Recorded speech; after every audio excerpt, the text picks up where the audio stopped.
Thomas E. BLANTON Jr. On a quiet Sunday morning, September 15, 1963, the 16th Street Baptist Church in Birmingham, Alabama, should have been a place of peace, of worship, and of community. Instead, it became the site of one of the most heinous acts of domestic terrorism in American history. 4 young African-American girls, Denise McNair, aged 11, and 14-year-olds Addie Mae Collins, Carol Robertson, and Cynthia Wesley, lost their lives in an explosion so powerful it shook the very foundations of a city already rife with racial tension. The perpetrator of this act, Thomas E. BLANTON Jr., a member of the Ku Klux Klan, had planted 19 sticks of dynamite in the church basement. The blast killed the girls instantly and injured more than 20 others, leaving a hole in the church's rear wall, shattered windows, destroyed cars, and a community traumatized by the indiscriminate violence of hatred. The bombing, targeted at a central hub of the civil rights movement, was not just an attack on a building, but a symbolic strike against progress, against equality, and against the innocence of 4 young lives. The church itself had long been more than a house of worship. For Birmingham's African-American community, it was a sanctuary, a place of gathering, a meeting point for civil rights leaders, and a center for youth education and activism. Leaders such as Martin Luther King Jr. had delivered speeches there, and the church had served as headquarters for organizing protests against segregation. To strike at the 16th Street Baptist Church was to strike at the heart of the civil rights movement. And that morning, Thomas Blanton and his co-conspirators, Robert Edward Chambliss, Bobby Frank Cherry, and Herman Frank Cash, did exactly that. While Chambliss had gained notoriety as Dynamite Bob, it was Blanton who would decades later be brought to justice for his role in the massacre. The investigation into the bombing was fraught with obstacles and deliberate obstruction. Although the FBI quickly identified the main suspects, the agency, under Director J. Edgar Hoover, blocked the prosecution of Blanton and others in 1965, despite recommendations from field agents who had gathered substantial evidence. Hoover's decision effectively stalled justice for decades, leaving the victims' families in a limbo of grief and unanswered questions. Over the years, the case was reopened multiple times, but it was not until 1993 that the investigation gained real momentum, largely due to the determined efforts of U.S. Attorney Doug Jones and the persistent advocacy of the victims' families. By 2000, authorities charged Thomas Blanton Jr. and Bobby Frank Cherry, finally setting the stage for a trial that would bring a long-delayed reckoning for a crime that had shocked the nation. The trial of Thomas Blanton Jr. in 2001 was a study in contrasts between the horrors of history and the pursuit of justice in the present. Blanton, by then 62, faced charges of first-degree murder for the deaths of the 4 girls. His courtroom was a place heavy with emotion, and the prosecution, led by Doug Jones, meticulously laid out a case built on decades-old evidence, circumstantial testimony, and crucially, secretly recorded FBI tapes. These tapes, recorded in 1964 and 1965 through bugged microphones in Blanton's apartment and the trunk of an informant's car, captured conversations in which Blanton spoke of the planning and preparation for the bombing. Though he never explicitly admitted to carrying out the act, his incriminating words painted a chilling picture of premeditated hatred. Witnesses included the grieving parents of the victims, former FBI agents, and others who testified to Blanton's fervent involvement in the Ku Klux Klan and his deep-seated racial animosity. Blanton's defense attorney, John C. Robbins, tried to distance his client from the historical significance of the bombing and to urge the jury to focus solely on the evidence presented. He acknowledged Blanton's racist views, but argued that the case was entirely circumstantial, pointing to flaws in witnesses' memories and questioning the reliability of certain testimonies. Blanton himself did not take the stand, and the defense called only 2 witnesses, making it clear that the prosecution's narrative, supported by the FBI tapes, would dominate the jury's perception. Despite the defense's efforts, the jury deliberated for just over 2 hours before returning a verdict of guilty on all 4 counts of murder. The swift decision reflected the power of the evidence and the moral clarity with which the jurors approached the case. Thomas BLANTON Jr. was sentenced to 4 consecutive life terms, a symbolic and tangible measure of justice finally served. The courtroom reaction was deeply human and profoundly emotional. One juror wept as the forewoman, a middle-aged black woman, read the verdict aloud. Blanton's eyes were reported to have grown moist as he was led away in handcuffs, his lawyer immediately indicating plans to appeal. Outside the courthouse, the news was met with spontaneous celebration from motorists, honking and cheering, while church leaders and members of the community expressed relief that justice, though delayed by decades, had been rendered. Reverend Abraham Lincoln Woods, a leading figure in Birmingham's black community, described the verdict as a statement of progress and moral accountability. For families like those of Denise McNair and Carol Robertson, the conviction represented a measure of closure in a story marred by racial violence and institutional failure. The legacy of the 16th Street Baptist Church bombing extends beyond the courtroom. The event, and the delayed justice for Blanton and his co-conspirators, has left an indelible mark on American history and culture. Songs like Nina Simone's Mississippi Goddam and Joan Baez's Birmingham Sunday, as well as literary works such as Christopher Paul Curtis's The Watsons Go to Birmingham, 1963, memorialize the tragedy and its victims.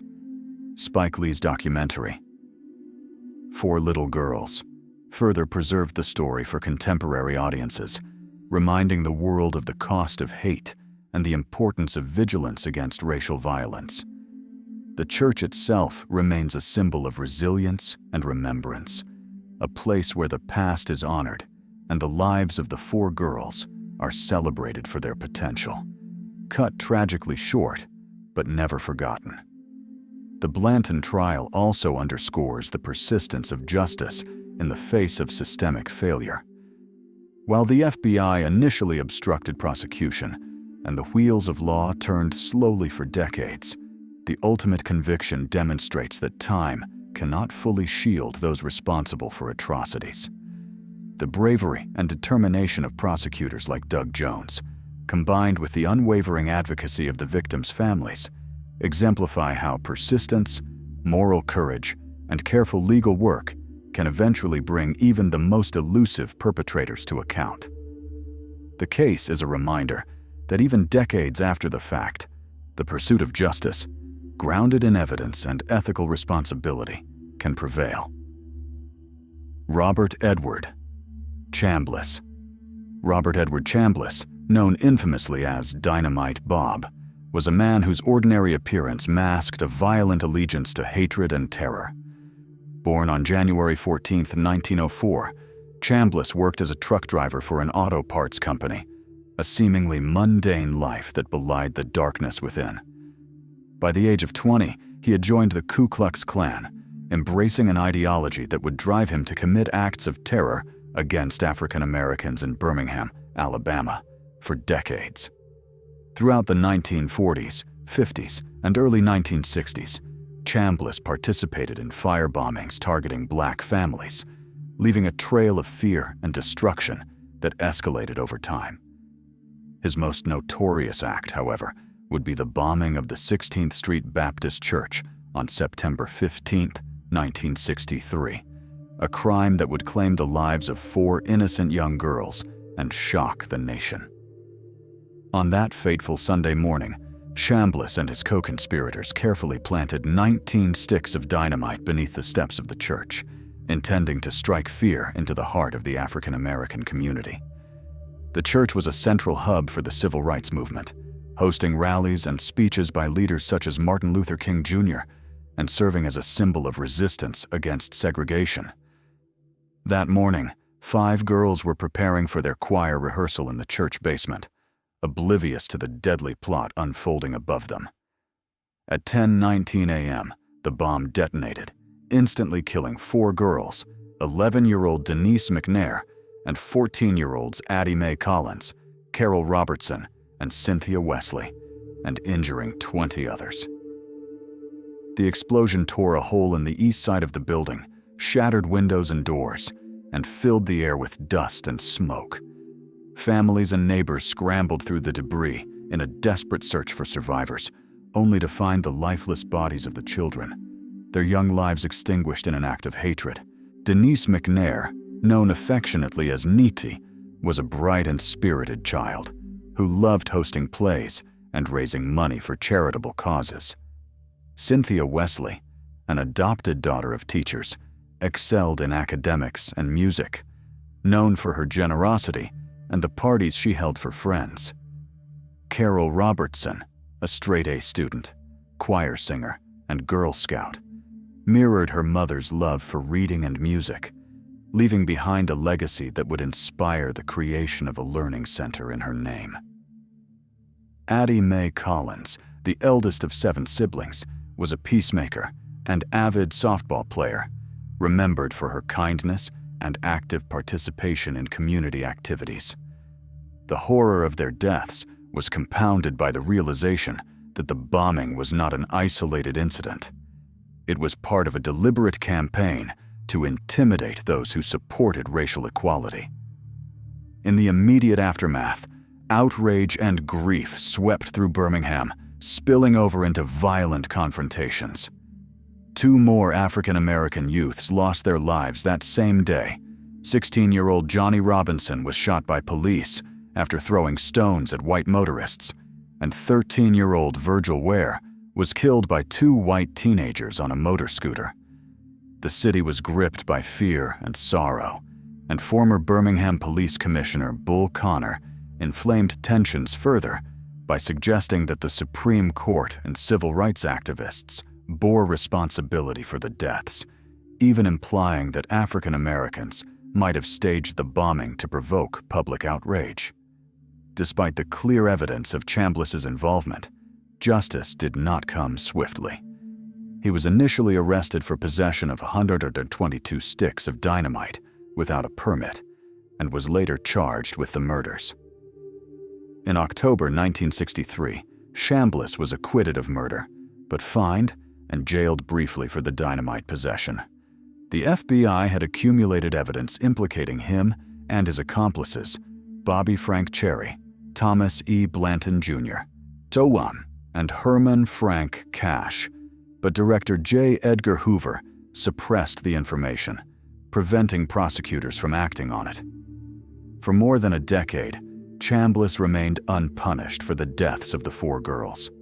It was not until 1971 that Alabama Attorney General Bill Baxley reopened the case, determined to hold the perpetrators accountable. By November 18, 1977, after decades of evasion, Chambliss, then 73 years old, was convicted of murder and sentenced to life in prison.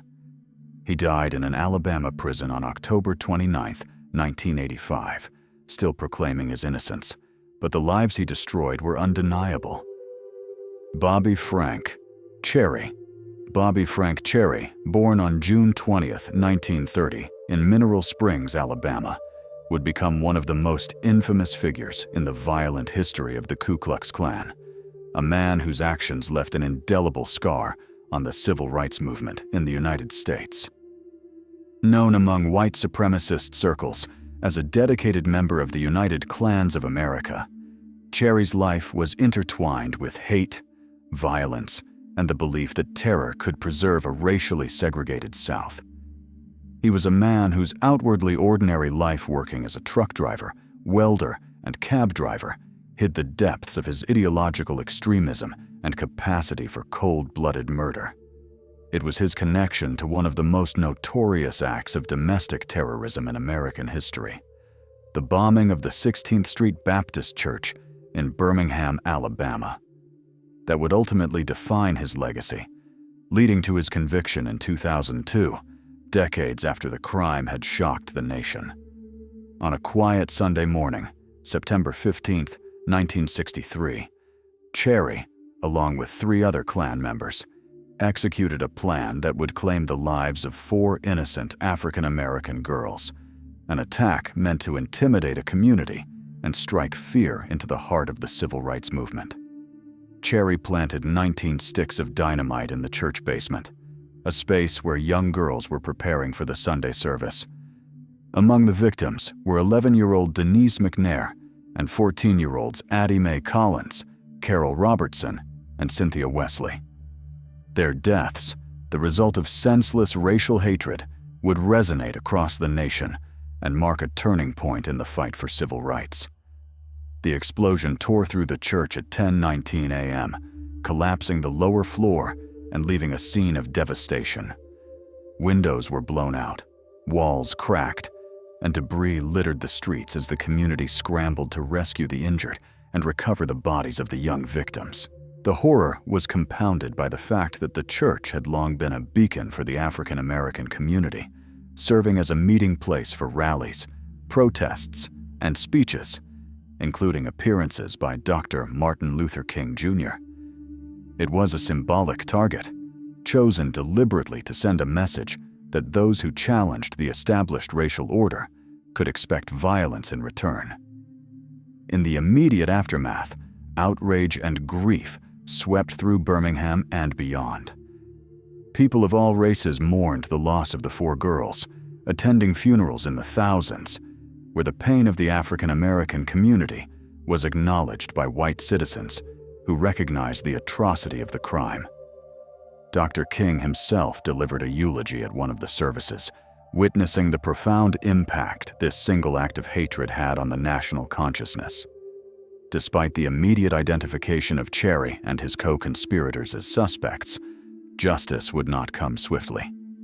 The FBI had conducted an investigation, compiling evidence and documenting the involvement of Cherry, Robert Edward Chambliss, Thomas E. Blanton Jr., and Herman Frank Cash. Yet bureaucratic obstacles and the inaction of Director J. Edgar Hoover left the case stalled for years. Hoover's refusal to share the investigative findings with prosecutors meant that charges were delayed, allowing the perpetrators to live freely while the victims' families waited decades for accountability. In the meantime, Cherry moved to Texas in the early 1970s, seemingly attempting to build a life removed from his violent past.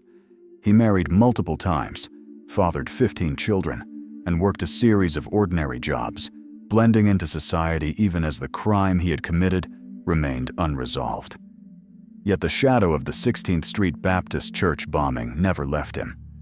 Over the years, renewed efforts by Alabama Attorney General Bill Baxley and the recovery of previously unreleased FBI documents brought Cherry back into the spotlight. Testimonies from estranged relatives, including his ex-wife and granddaughter, revealed that Cherry had boasted about his role in the bombing, claiming he had lit the fuse. These statements, combined with newly discovered evidence, built a compelling case that would eventually lead to his arrest and trial. When Cherry finally stood trial in 2002, the courtroom was filled with tension and the weight of history. Prosecutors painted a picture of a man motivated by racial hatred, a violent individual determined to strike a blow against the civil rights movement by targeting a church that symbolized hope and progress for the African American community. A key moment in the trial involved a videotape showing a young Cherry participating in a white mob attack on civil rights leader Fred Shuttlesworth. The footage froze on Cherry as he struck the minister, brass knuckles in hand, cementing his long history of violence and prejudice. Despite the overwhelming evidence, Cherry maintained his innocence, claiming he had done nothing wrong. "This whole bunch lied all the way through this thing," he told Circuit Judge James Garrett, expressing disbelief at the verdict that would soon seal his fate. The jury, consisting of 9 whites and 3 blacks, ultimately convicted Cherry of 4 counts of murder, sentencing him to life in prison. For the families of the 4 girls, the conviction brought a sense of justice long denied, a resolution after nearly 4 decades of waiting. Cherry's co-conspirators had met similar fates. Robert CHAMBLISS was convicted in 1977, Thomas BLANTON Jr. in 2001, and Herman Frank Cash died before he could be charged. The 16th Street Baptist Church bombing had left scars not only on the victims' families, but on the broader Birmingham community, inciting violence and further unrest. On the day of the bombing, 2 more African-American youths lost their lives amid the chaos that followed. 16-year-old Johnny Robinson was shot by police while throwing stones at white motorists, and 13-year-old Virgil Ware was killed by 2 white teenagers on a motor scooter. The bombing also exposed the deep-rooted systemic racism in law enforcement and government, as officials like former Birmingham Police Commissioner Bull Connor attempted to deflect blame, suggesting African Americans might have staged the attack to provoke sympathy, or citing the Supreme Court's desegregation rulings as the true cause of unrest. Cherry spent his remaining years in prison at Kilby Correctional Facility in Montgomery, Alabama, where he died of cancer on November 18, 2004, at the age of 74.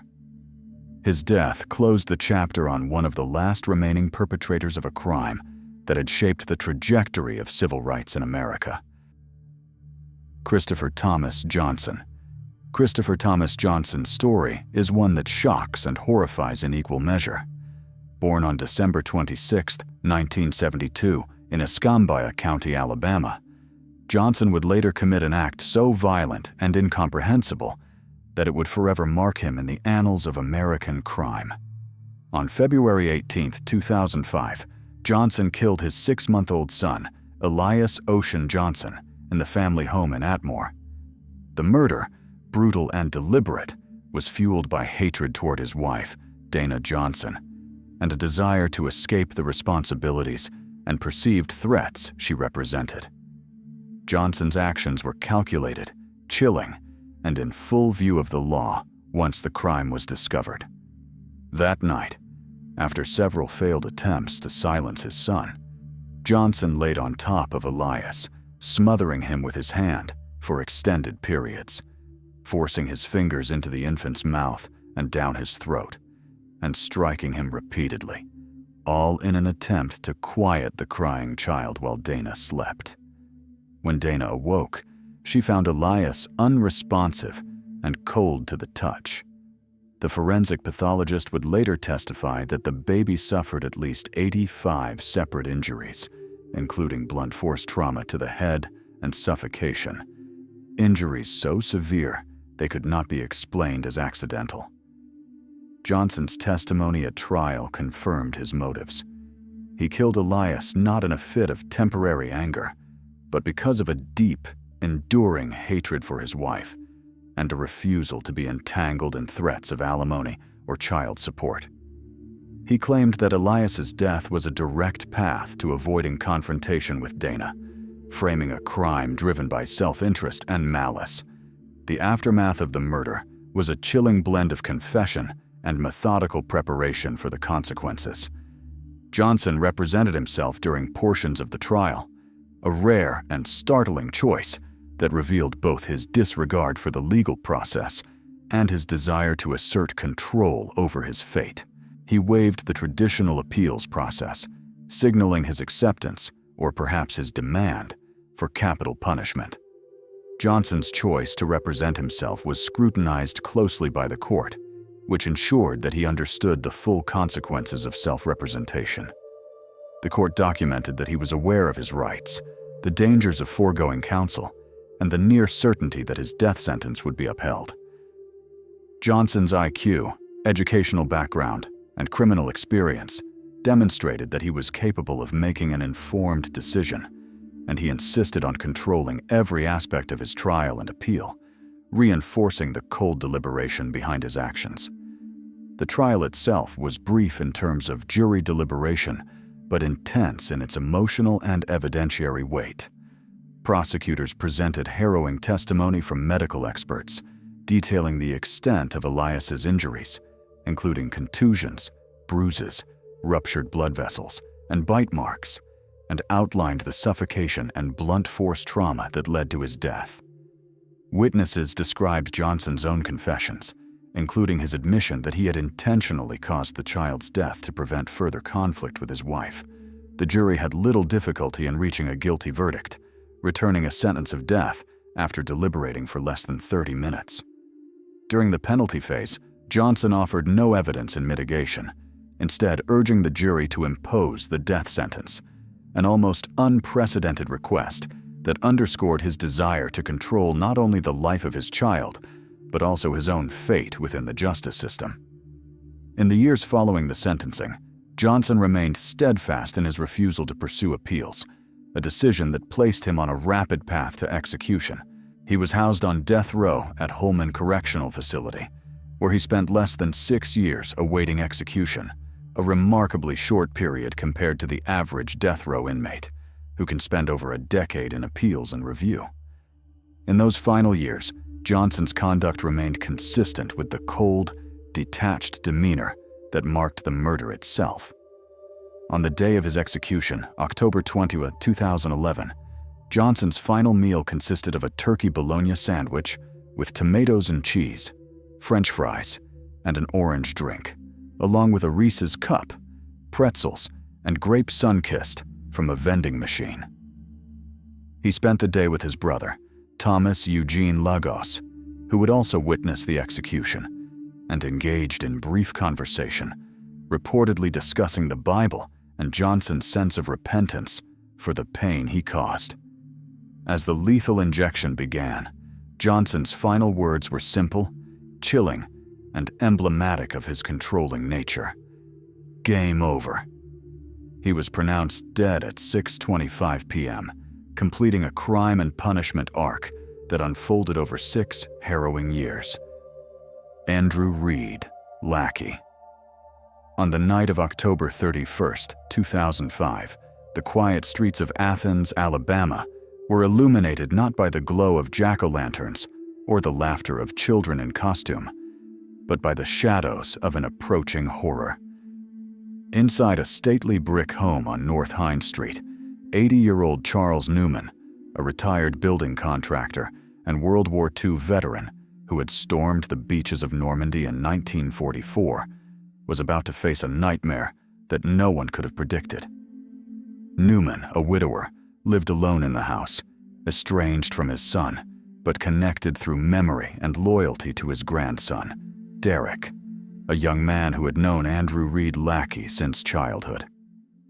On this Halloween night, that very familiarity would prove deadly. Andrew Lackey, then just 22, had no criminal history, no apparent motive beyond desperation. But in his mind, a path to quick wealth had been laid out.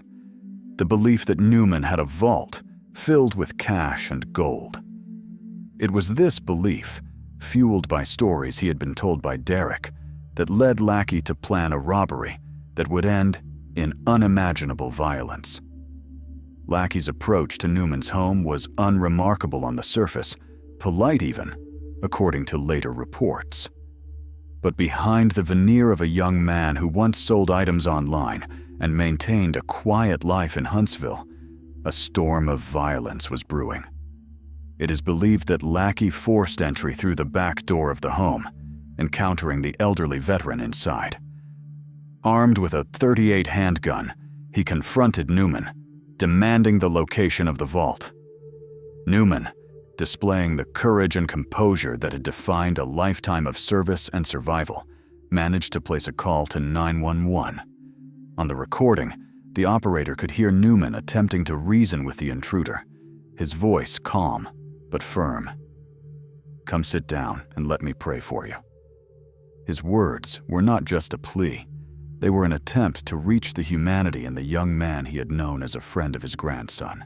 What followed was a struggle that would leave the house soaked in blood and change the lives of everyone involved forever.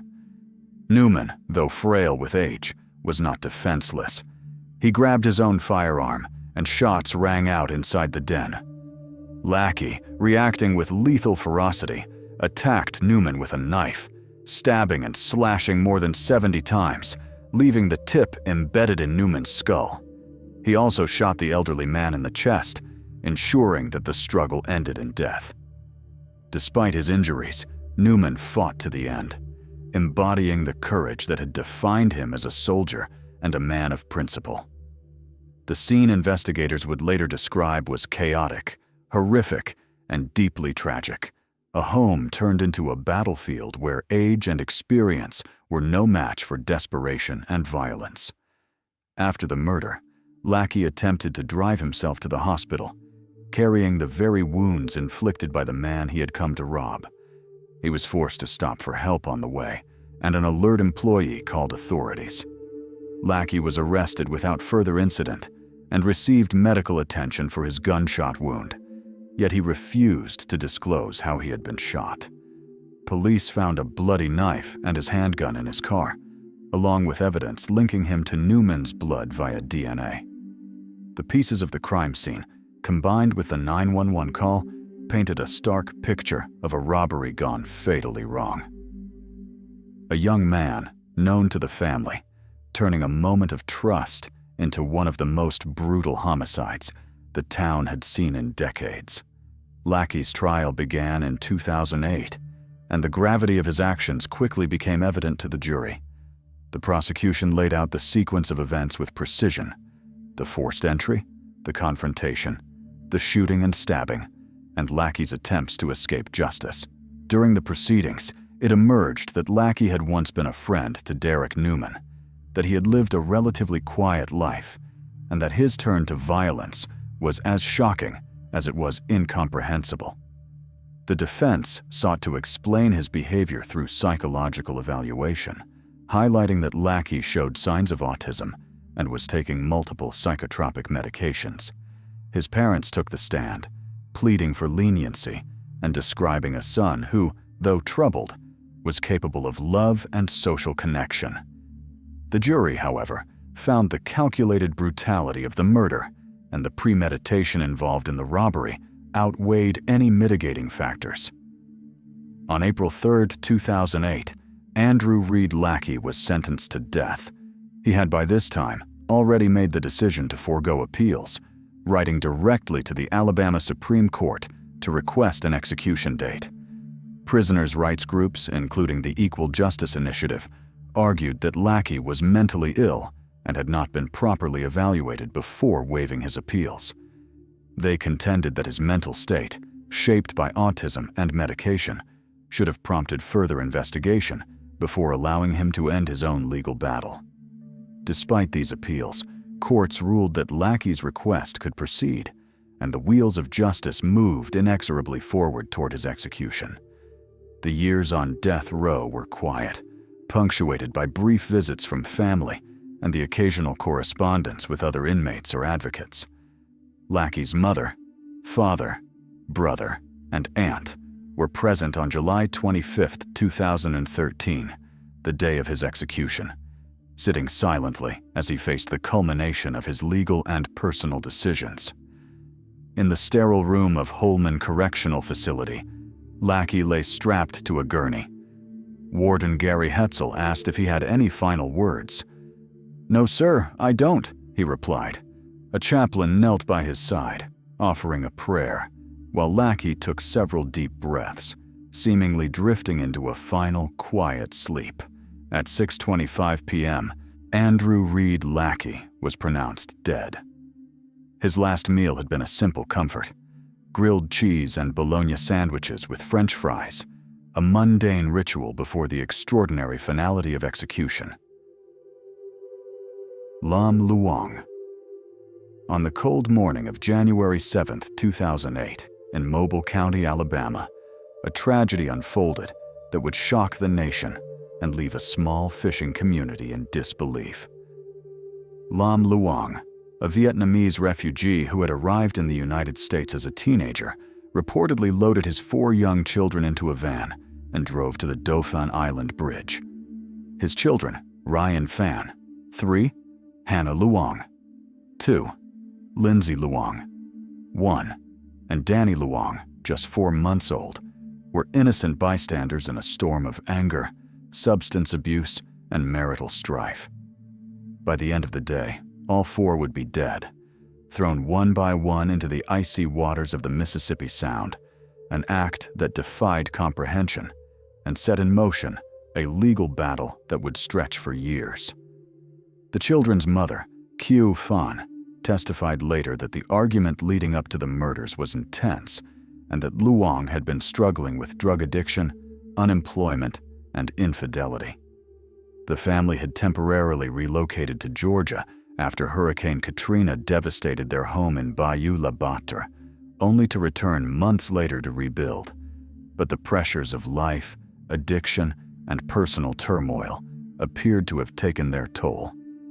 In the immediate aftermath, Luong reported his children missing, telling authorities that a woman named Kim had taken them. It was a story that seemed implausible from the start, but it bought him a brief window of public sympathy. Police, however, quickly discovered inconsistencies. Within a day, Luong confessed to investigators that he had killed his children, throwing them from the bridge in a chilling act of revenge against Kyu Fan, his common-law wife. Volunteers launched an exhaustive search across Alabama, Mississippi, and Louisiana, scouring coastlines and waterways for the tiny bodies. Over a 2-week period, the children were recovered one by one. The youngest, 4-month-old Danny, was found near Port-au-Prince. 3-year-old Ryan was located in Bayou La Fourche. 1-year-old Lindsay near Jose Bay, and 2-year-old Hannah was discovered over 100 miles away in Venice, Louisiana. Each recovery brought unbearable grief to the family and community alike, a stark reminder of the horrors committed on that fateful morning. The crime sent shockwaves through southwest Alabama.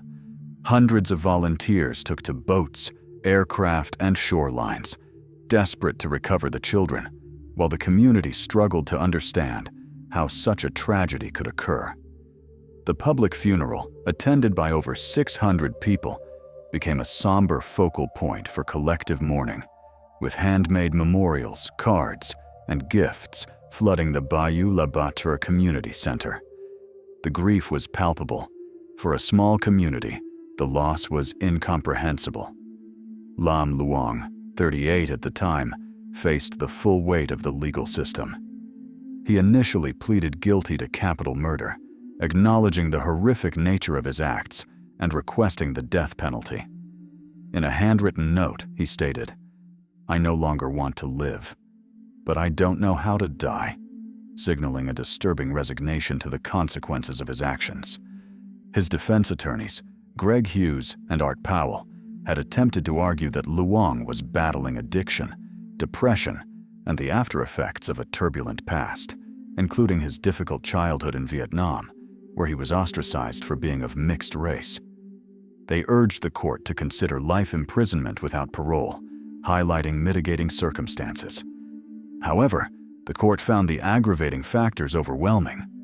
Circuit Judge Charles Graddick, who presided over the case, instructed prison officials to show Luong daily photographs of the 4 children while on death row, a grim measure underscoring the severity of the crime and its impact on the victims. The jury convicted Luong in March 2009 of capital murder, and the court sentenced him to death, a verdict met with both relief and horror by the community, who struggled to reconcile the image of Luong as a father with the horrific acts he had committed. Throughout the trial, testimony painted a portrait of a man who had once appeared affectionate toward his children, but had descended into a life marked by drug abuse, unemployment, and infidelity. Witnesses described his erratic behavior, long absences from home, and increasing detachment from his children, foreshadowing the violence that would come to define that January morning. Kyu Fan recounted that Luong had a girlfriend and often disappeared for days, returning home only to resume the cycle of argument and neglect. On the day of the murders, 3 of the children were not even dressed for the cold morning, while Ryan, the eldest, was the only one properly clothed. Their mother and extended family tried desperately to search for the children, initially believing Luong's fabricated story that someone else had taken them, but soon faced the unbearable truth. The appeals process further complicated the case. In February 2013, the Alabama Court of Criminal Appeals overturned Luong's conviction and death sentence, citing significant pretrial publicity that saturated the Mobile community and prejudiced potential jurors. Judge Mary Wyndham recused herself, and the court ruled that Circuit Judge Graddick erred in denying a change of venue, as extensive media coverage had influenced public perception of Luong's guilt. Only 15 of 156 potential jurors had not heard of the case, and polls suggested that 71% of those familiar with the story believed him guilty before the trial even began.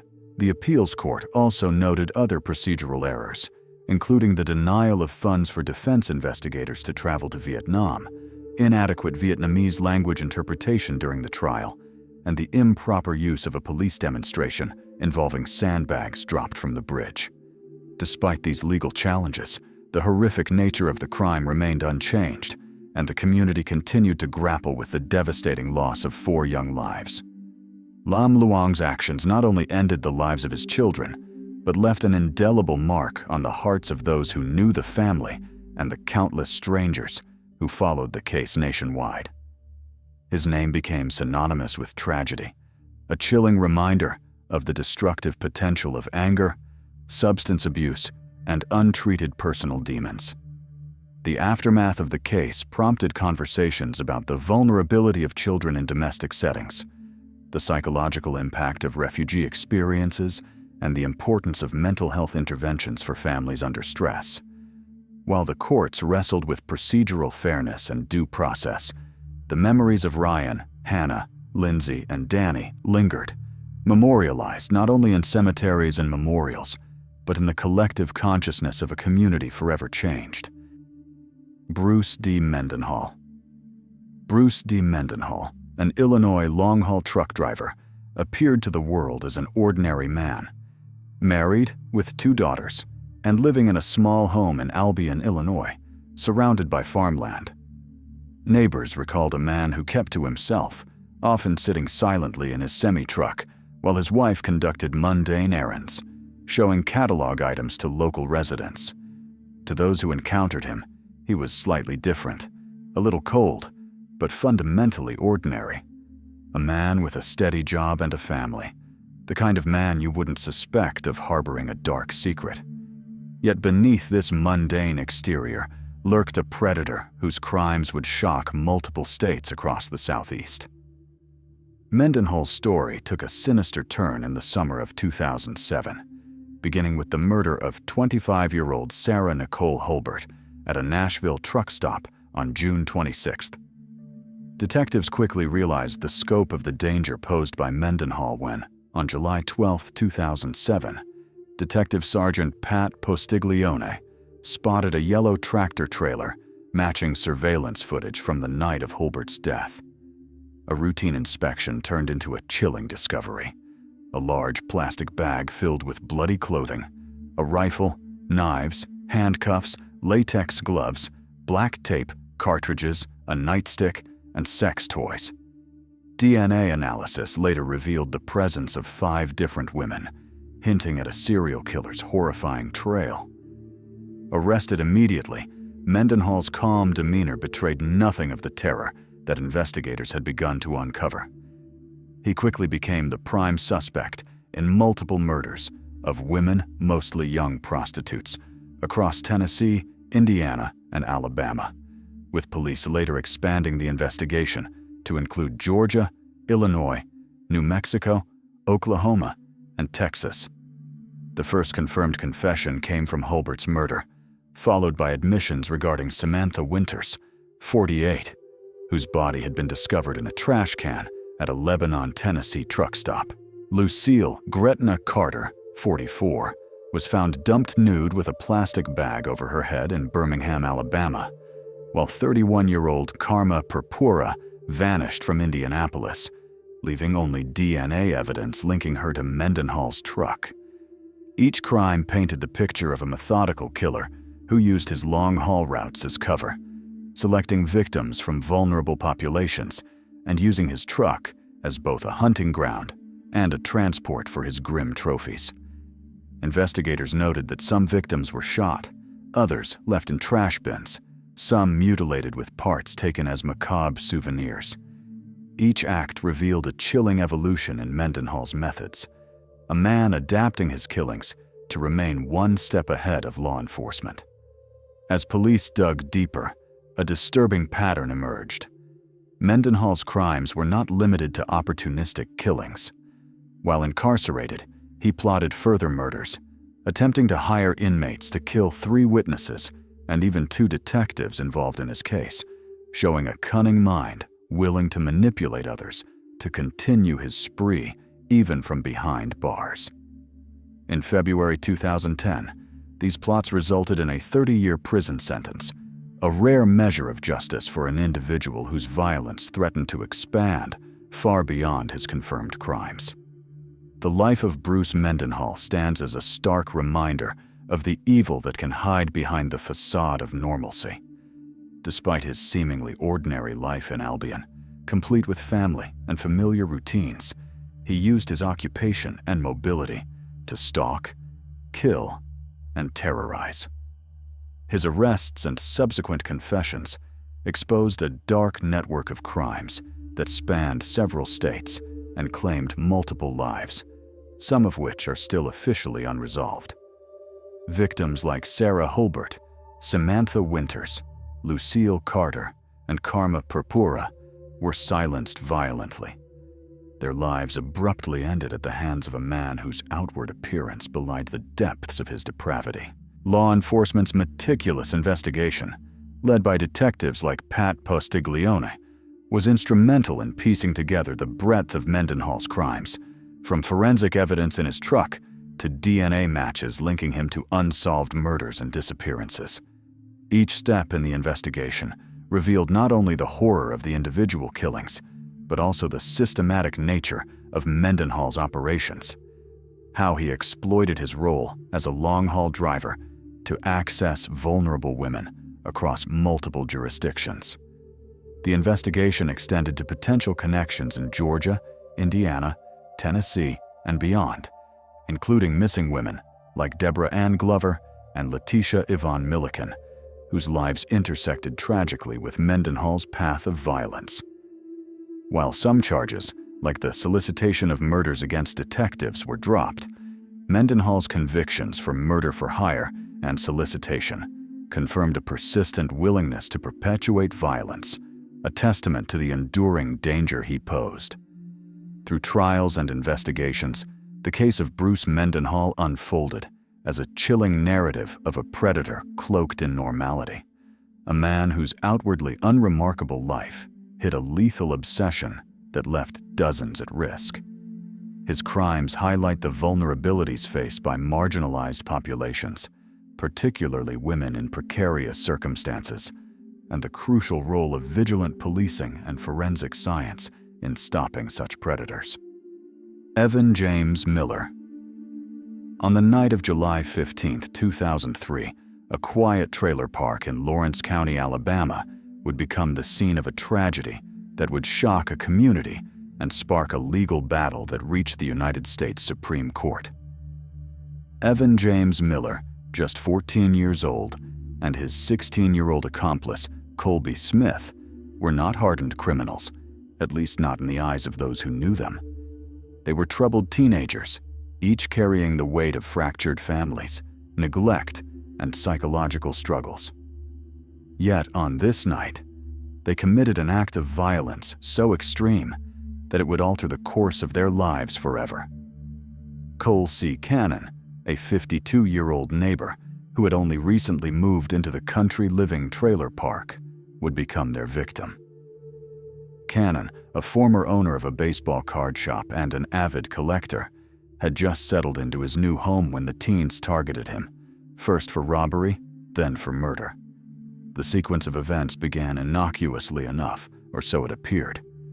Cannon, who had been drinking, came over to the Miller trailer asking for help with a meal and spent some time talking with the boys.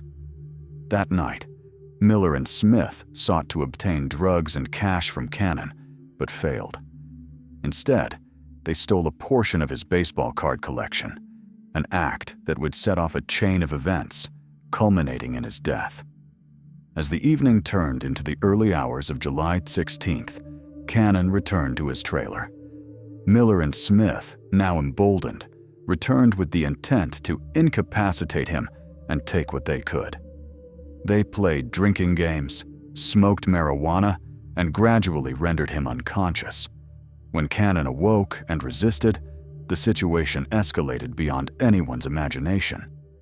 According to trial testimony, Smith grabbed a baseball bat and struck Cannon on the head, while Miller assaulted him with his fists.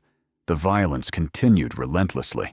Miller, at one point, placed a sheet over Cannon's head and told him, "I am God. I've come to take your life." He then struck him repeatedly with the bat, ensuring that there would be no chance for survival. Afterward, the teens returned to their trailer, but the night was far from over. They came back to Cannon's trailer to attempt a cleanup, but the damage had been done. In a desperate and calculated effort to erase evidence, they set fire to multiple locations within the trailer, including the back bedroom, the south bedroom, and several couches, ensuring at least 3 points of origin.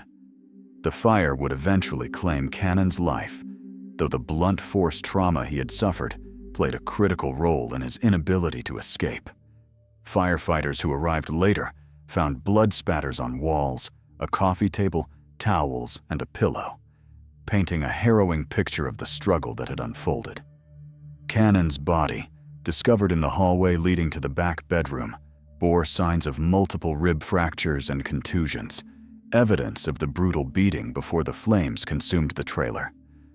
Toxicology reports revealed a blood alcohol level of 0.116, further complicating his chances of survival. The investigation quickly turned to the two teenagers, with evidence and eyewitness accounts establishing a damning narrative.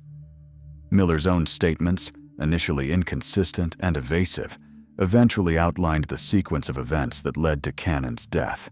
He described retrieving the stolen wallet and cash, the altercation with Cannon when he was confronted, and the final blows dealt with the baseball bat.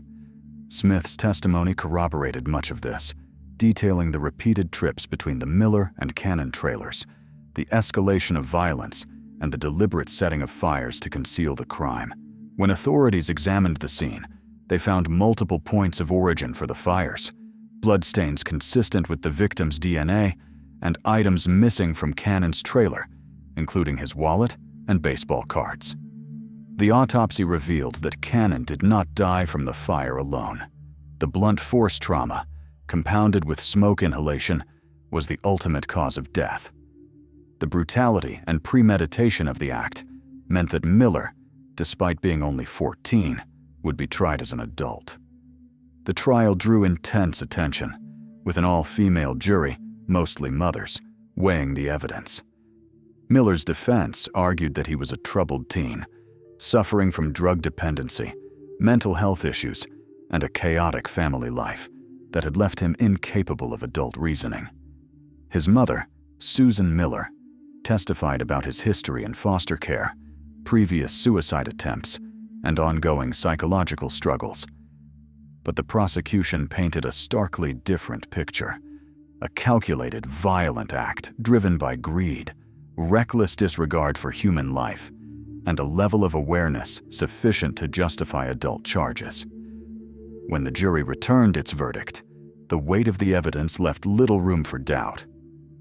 Evan Miller was convicted of capital murder during the commission of first-degree arson and robbery. On October 20th, 2006, at 17 years old, he was sentenced to life in prison without the possibility of parole, a sentence that would later fuel a landmark legal challenge. Eric Robert Rudolph. Eric Robert Rudolph, born on September 19, 1966, in Merritt Island, Florida, would become one of the most notorious domestic terrorists in American history, earning the chilling moniker, the Olympic Park Bomber. His acts of terror between 1996 and 1998 left 2 dead and more than 150 injured, spreading fear across the southern United States. Yet, The path that led Rudolph to become a fugitive, a criminal mastermind hiding in the Appalachian wilderness, began with a deeply troubled upbringing. Rudolph's father died when he was just 15, and he moved with his mother and siblings to the remote Nantahala region of North Carolina. His mother, an ardent survivalist, homeschooled him and instilled a worldview rooted in self-reliance, suspicion of authority, and a rigid ideological framework that would later influence his descent into extremism. Rudolph briefly attended public school before dropping out and working as a carpenter with his older brother, Daniel. Although he tried attending Western Carolina University for a short period, he ultimately found structure in the military, enlisting in the U.S. Army in 1987. Yet even there, his path was troubled. He was discharged in 1989 while serving with the 101st Airborne Division, reportedly for marijuana use. His stint in the military, brief as it was, provided him with rudimentary skills and discipline, but it could not contain the growing radicalization and violent tendencies that had begun taking root. By the mid-1990s, Rudolph had retreated into a life of isolation, operating off the grid, living in the forests of North Carolina, and developing skills in survivalism that would later make him one of the FBI's most elusive fugitives.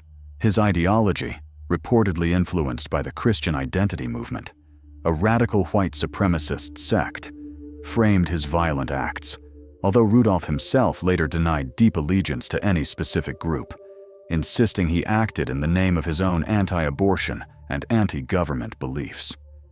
The first of Rudolph's known attacks came on July 27, 1996, at the Centennial Olympic Park in Atlanta, Georgia, during the Summer Olympic Games. Thousands had gathered to celebrate, unaware of the danger lurking nearby. Rudolph planted a sophisticated pipe bomb filled with nails and screws shrapnel, designed to maim and kill indiscriminately. Inside a knapsack, security guard Richard Jewell discovered the bag and began evacuating the area, yet the bomb detonated before it could be fully secured. The explosion killed Alice Hawthorne, a 44-year-old mother visiting the Olympics with her daughter, and injured 111 others. Melih Uzunyoğlu, a Turkish cameraman who rushed to the scene in a bid to help, suffered a fatal heart attack. The blast shook the nation and became an international story, not only because of the timing during the Olympics, but also due to the sheer audacity and calculated cruelty of the attack. Rudolph's stated motive, revealed years later in court, was to embarrass and anger the federal government over its tolerance of abortion, although he claimed he intended to harm only government workers. Yet the victims of his bombs were ordinary civilians, families, and bystanders, a tragic testament to the indiscriminate nature of terrorism. Following the Olympic bombing, Rudolph struck again. On January 16, 1997, he targeted a women's clinic in the Atlanta suburb of Sandy Springs, setting off 2 bombs, one inside the building and another in the parking lot an hour later, designed to hit first responders and emergency personnel. 6 people were injured, some permanently, highlighting his cruel methodology of targeting not only intended victims, but those who came to help them. In February of the same year, Rudolph bombed the Other Side Lounge, a lesbian nightclub in Atlanta. One device failed to detonate, but another injured 5 people, marking Rudolph's campaign of terror as both persistent and geographically widespread. His final known attack occurred on January 29, 1998, at the New Woman All-Women Health Clinic in Birmingham, Alabama. This bombing claimed the life of off-duty police officer Robert Sanderson and critically injured nurse Emily Lyons, cementing Rudolph's reputation as a cold-blooded murderer. His bombs, always crafted with nails and dynamite, were designed not just to kill, but to inflict maximum suffering.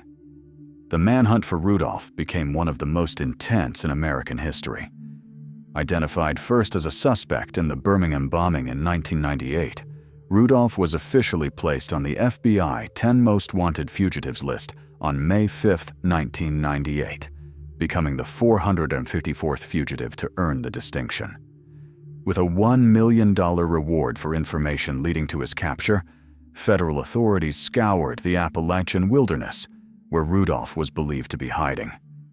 He became a ghost, a phantom in the forests of western North Carolina, evading capture for more than 5 years. Local sympathizers and extremist groups, drawn to his radical ideology, allegedly aided him. Songs and T-shirts glorified his flight, and he became a figure of fascination in white supremacist circles. Despite his ability to live off the land, Rudolph relied on occasional trips to civilization for supplies, which ultimately led to his capture. On May 31, 2003, a rookie police officer in Murphy, North Carolina, found Rudolph scavenging for food behind a grocery store. Unarmed and surprisingly calm, Rudolph did not resist arrest, bringing to an end one of the most prolonged domestic terror manhunts in U.S. history. Following his arrest, Rudolph faced a series of federal and state charges for the Atlanta and Birmingham bombings, including multiple counts of homicide and malicious use of explosives. He entered a plea agreement to avoid the death penalty, admitting guilt in exchange for life imprisonment.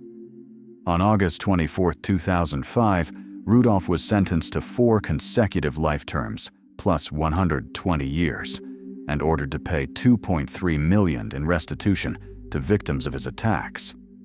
During his sentencing, victims and their families recounted the trauma and loss they endured.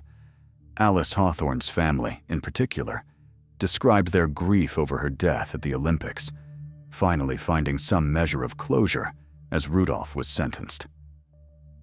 Hawthorne's husband and daughter spoke directly to Rudolph in court, condemning his cowardice and exposing the false bravado behind his ideological justifications.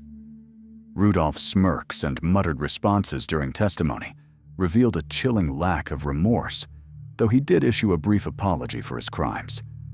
He is now serving his sentence at ADX Florence, the federal supermax prison in Colorado, sharing a facility with other infamous criminals, including Theodore Kaczynski, Richard Reid, and Terry Nichols. There, Rudolph spends 22 hours per day in an 80-square-foot concrete cell, effectively isolated from the world he once terrorized. Thomas Warren Whisenhant. Thomas Warren Whisenhant, born January 29, 1947, in Pritchard, Alabama, would grow up to become one of the most notorious serial killers in the state's history. His life and crimes spanning decades of violence, manipulation, and tragedy.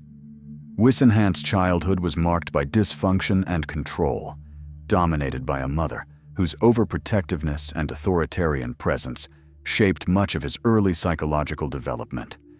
His father, Willie Whisenhant, a weak and alcoholic man, offered little stability or guidance, and much of the household's tension fell squarely on Thomas's young shoulders. He slept in his mother's bed until he was nearly 7, continued to share her bedroom until he was 16, and was shielded from all consequences, creating a deeply dependent, fearful, yet resentful child. Psychiatrists later described his victims as mother substitutes, women upon whom he would project the complex and unresolved feelings he held toward his mother, a domineering figure whose control over him had long-lasting effects on his capacity for normal emotional development. By his teenage years, the mild, compliant child began to display moodiness, irritability, and violent tendencies, a prelude to the horrific acts that would later define him. Whisenhant's criminal history began in adolescence with minor assaults, purse snatchings, and incidents involving young girls in his community, but law enforcement at the time never formally charged him. Early signs of serious psychopathy emerged when, at the age of 16, he was implicated in the shooting of an elderly woman, an event that left police concerned but unresolved due to his family's intervention. His time in the Air Force added further complications. Whisenhant was convicted of attempting to murder a fellow member and exhibited psychotic and paranoid behavior even during his brief military service. Experts later concluded that these formative experiences, coupled with his family environment, stunted his psychological and emotional growth, leaving him with a warped understanding of control, power, and intimacy, which would ultimately culminate in murder. The series of murders for which WHISENHANT would be convicted began in 1975 with the killing of Venora Hyatt, a woman abducted and murdered in Mobile County, Alabama. Over the following months, he claimed another victim, Patricia Hitt, and finally, on October 16, 1976, he committed the crime that would lead to his arrest: the abduction, rape, and murder of 23-year-old Cheryl Lynn Payton, a convenience store clerk and mother of two. WHISENHANT kidnapped Payton from the store where she worked, driving her to a secluded wooded area. There, he sexually assaulted her in the front seat of his pickup truck before shooting her in the head with a .32 caliber pistol. The initial murder took place in a field, after which he dragged her body into the trees and returned the next day to further mutilate her, removing a section of her breast and slitting her abdomen, acts that were chillingly sadistic and deeply symbolic, echoing the unresolved psychological conflicts of his youth. Observant locals and law enforcement soon narrowed in on WHISENHANT. He was captured after being spotted near the scene of Payton's murder, leading authorities on a tense chase through the woods. Once apprehended, he confessed not only to the killing of Payton, but also to the murders of Hyatt and Hitt, providing detailed accounts of the crimes and confirming suspicions about his prior attacks. The investigation revealed that these acts were devoid of any financial or personal motive. WHISENHANT did not know his victims, nor did he speak to them extensively during the abductions. His crimes were marked by a disturbing silence and methodical mutilation, suggesting a ritualized compulsion rather than impulsive rage or passion. WHISENHANT's arrest and subsequent trials spanned decades, complicated by questions about his mental health. Defense attorney Richard Cohen spent 23 years challenging WHISENHANT's death sentence, arguing that he was a psychotic, paranoid schizophrenic whose childhood trauma and untreated psychiatric conditions rendered him mentally ill. Evidence from federal prison doctors during his military service supported claims of severe mental instability, but prosecutors countered that many individuals endure dysfunctional upbringings without resorting to murder. Ultimately, courts determined that while WHISENHANT's background contributed to his pathology, he was aware of his actions when committing his crimes, and mitigating circumstances could not absolve him of responsibility. During his time on death row at Holman Prison, WHISENHANT's life took on a strange routine of isolation, reflection, and limited human contact. He spent hours reading the Bible, corresponding with visitors such as Mara Tillman, whose uncle had helped arrest him, and other friends and advocates. Despite decades of incarceration, his compulsions persisted in prison.